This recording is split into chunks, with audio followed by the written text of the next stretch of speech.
Iran, Israel और आखिरी जंग। क्या ये वही वक्त है जिसका जिक्र किया गया था? बिस्मिल्लाहिर्रहमानिर्रहीम।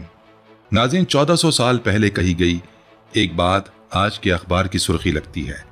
एक वक्त आएगा जब आसमान से आग बरसाने वाले तीर गिरेंगे, पहाड़ जितने लंबे, सिलेंडर की शक्ल के, अंदर से शोलों से भरे, जो जमीन को चीर कर सैकड़ों मीटर नीचे उतरते हैं, जो पानी और हवा को बर्बाद करते हैं, जो तापकार राख उड़ाते हैं, जो दफन न की जाए तो दहाइयों तक बीमारियां फैलती रहती हैं।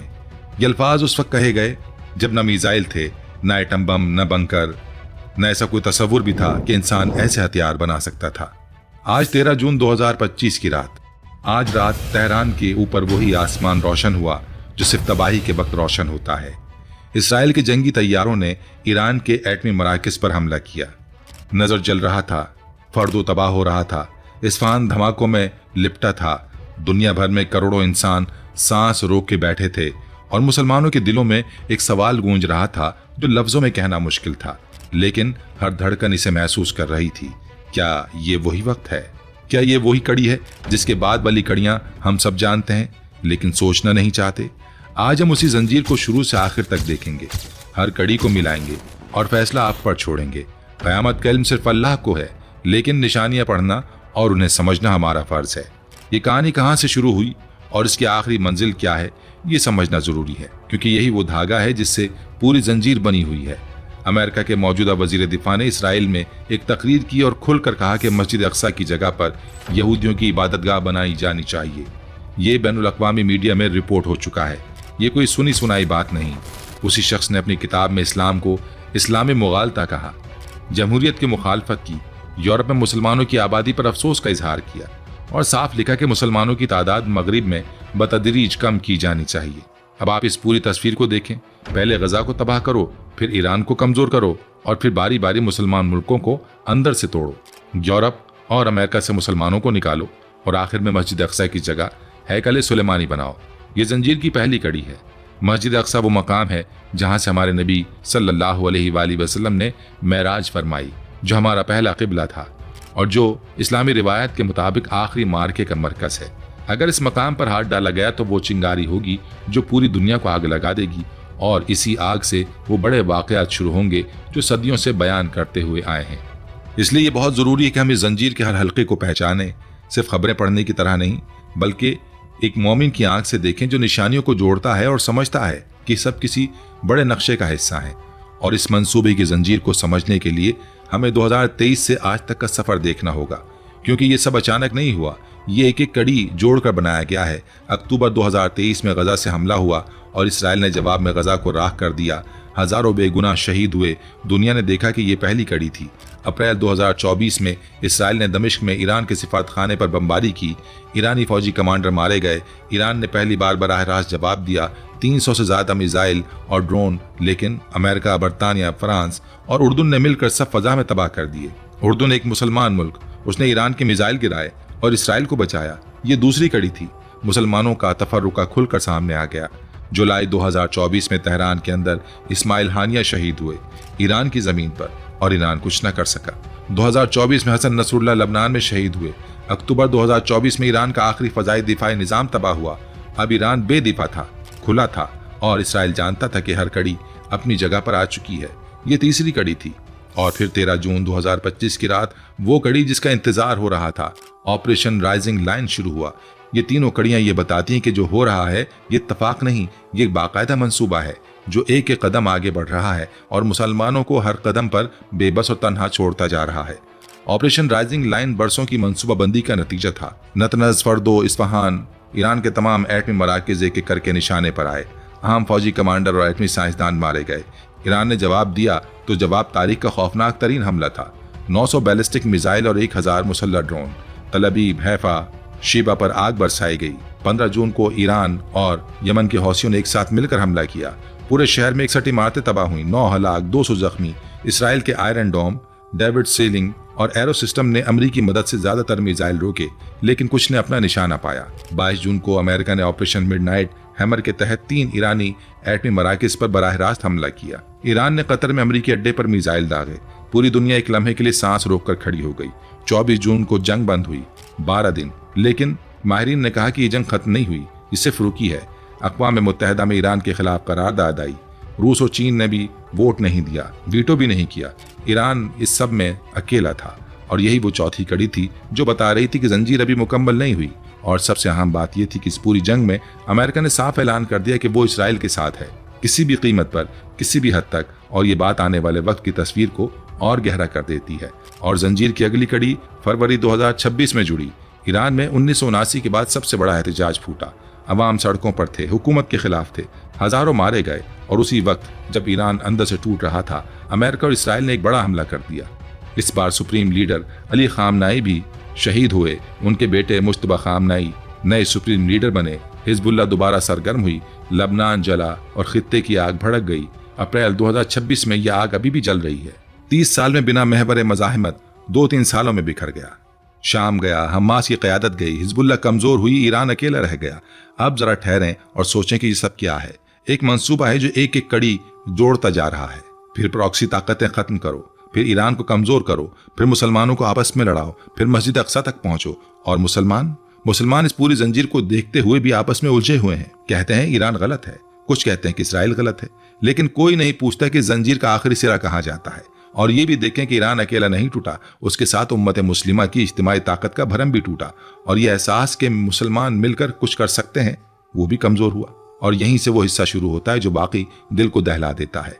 क्योंकि ये जंजीर सिर्फ आज की नहीं है, ये सदियों पुरानी है। कुरान पाक में क़यामत की एक निशानी जो अल्लाह ने वाज़े तौर पर बयान फरमाई, वो याजूज माजूज का निकलना है। सूरह अल कहफ में हज़रत ज़ुल्क़रनैन ने उन्हें लोहे और तांबे की दीवार में बंद किया और कहा कि अल्लाह के हुक्म तक कायम रहेगी।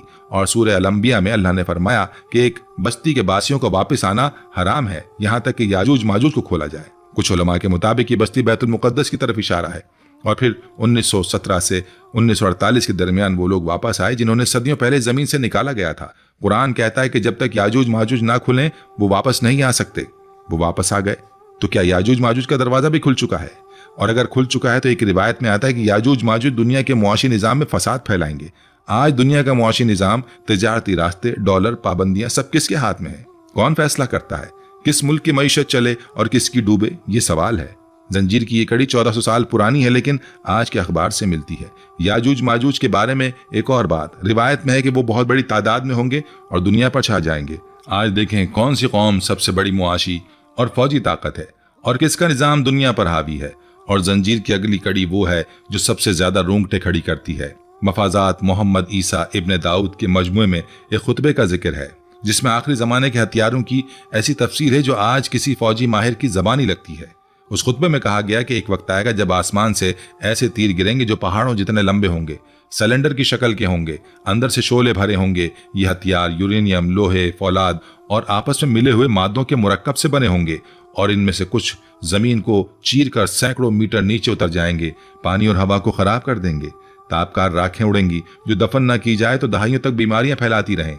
आज ऑपरेशन मिडनाइट हैमर में वही बंकर बस्टर बम इस्तेमाल हुए जो 500 मीटर जमीन के अंदर उतरते हैं। ईरान के एटमी मराकज़ पर जो हथियार गिरे वो यूरेनियम और धातुओं के मुरक्कब थे और तापकारी का खतरा आज भी मौजूद है। ये वही तस्वीर है जो 1400 साल पहले अल्फाज में बयान की गई थी। उस वक्त के लोगों को समझ नहीं आई, हमें फौरन समझ आती है। ये जंजीर एक कड़ी है और ये कड़ी आज की जंग से बराह रास्त जुड़ती है। ये अल्फाज और आज के हथियारों का ये मिलाप महज इत्तफाक नहीं हो सकता, क्योंकि जो बातें इस तरह दुरुस्त साबित होती जा रही हैं वो ईमान को मजबूत करती हैं और साथ ही खौफ भी पैदा करती हैं कि अगली बात भी सच साबित हुई तो। और अब वो कड़ी जो सबसे ज्यादा कंफ्यूजन पैदा करती है, जो सबसे ज्यादा क्यूरियोसिटी पैदा करती है और जिसका जवाब शायद आने वाला वक्त देगा।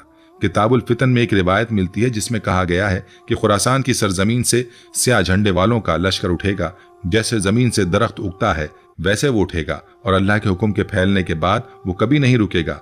अब सवाल ये कि खुरासान कहाँ है? तारीखी तौर पर खुरासान वो इलाका है जो आज के ईरान के मशरकी हिस्से, अफगानिस्तान और वस्ती एशिया के कुछ हिस्सों पर मुश्तमिल है। यानी ईरान खुरासान का अहम हिस्सा है।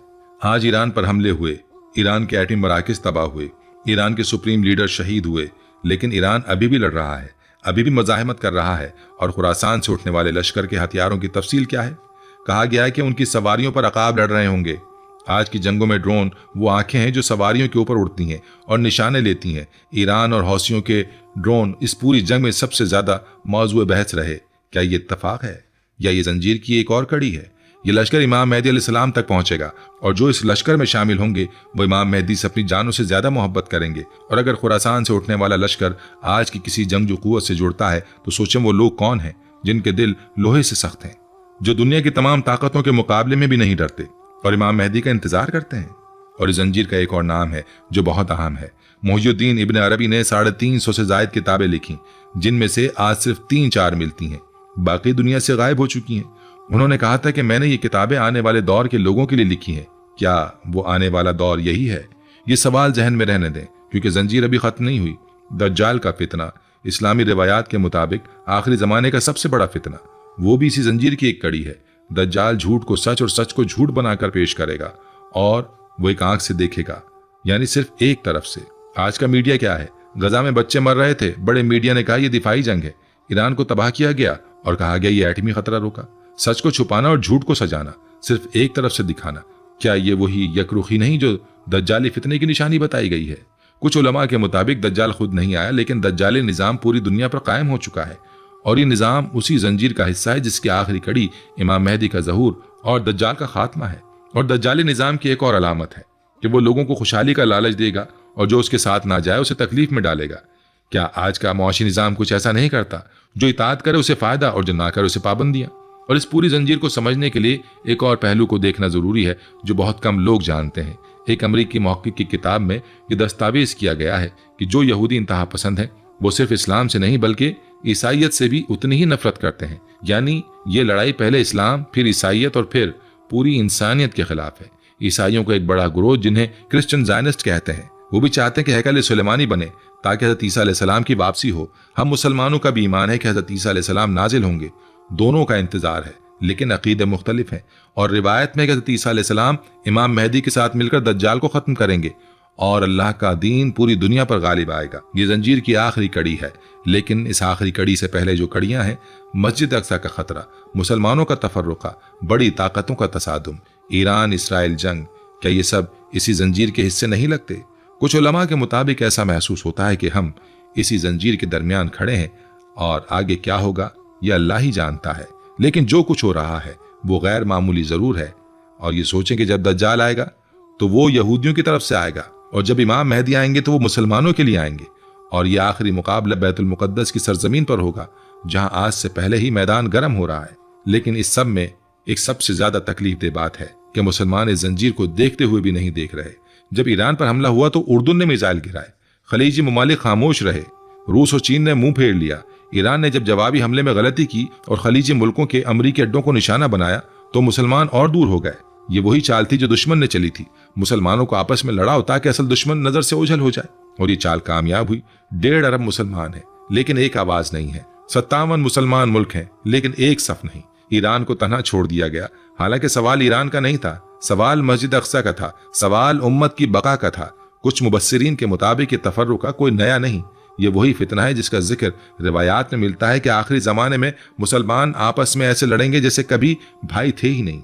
और यही तफर्रुका वो वजह है जिसकी वजह से दुश्मन बढ़ता जा रहा है और उम्मत कमजोर होती जा रही है। अगर ये आखिरी जमाना है तो इसकी सबसे बड़ी निशानी शायद यही तफर्रुका है जो हम आज अपनी आंखों से देख रहे हैं। और तफर्रुके की सबसे बड़ी मिसाल ये देखें, जब गजा जल रहा था तो मुसलमान ट्विटर पर ट्रेंड चला रहे थे। जब ईरान पर हमला हुआ तो मुसलमान शिया सुन्नी बहस में उलझ गए। और यही वो कमजोरी है जिससे दुश्मन सबसे ज्यादा फायदा उठाता है। और अब वो सवाल जो सबसे ज्यादा खौफ पैदा करता है, जिसे अक्सर लोग सोचना नहीं चाहते लेकिन जो जहन के किसी कोने में छुपा बैठा है, क्या वाकई हम आखिरी जमाने में दाखिल हो चुके हैं? 2023 से 2026 तक सिर्फ 3 साल में शाम की हुकूमत गिरी, लबनान के मज़ाहिमत टूटी, गजा तबाह हुआ, ईरान का एटमी प्रोग्राम खत्म किया गया, ईरान का सुप्रीम लीडर शहीद किया गया और मस्जिद अक्सा पर खुल्लम खुल्ला दावे किए जा रहे हैं। तारीख में इतनी बड़ी तब्दीलियां इतनी तेजी से कभी नहीं आई। रिवायात में आखिरी जमाने की एक अलामत यह भी बताई गई है कि वक्त सिमट जाएगा, साल महीनों की तरह, महीने हफ्तों की तरह और हफ्ते दिनों की तरह गुजरेंगे। आज क्या महसूस होता है? वाकयात इतनी तेजी से बदल रहे हैं कि सुबह की खबर शाम तक पुरानी हो जाती है। क्या ये भी उसी जंजीर की कड़ी नहीं?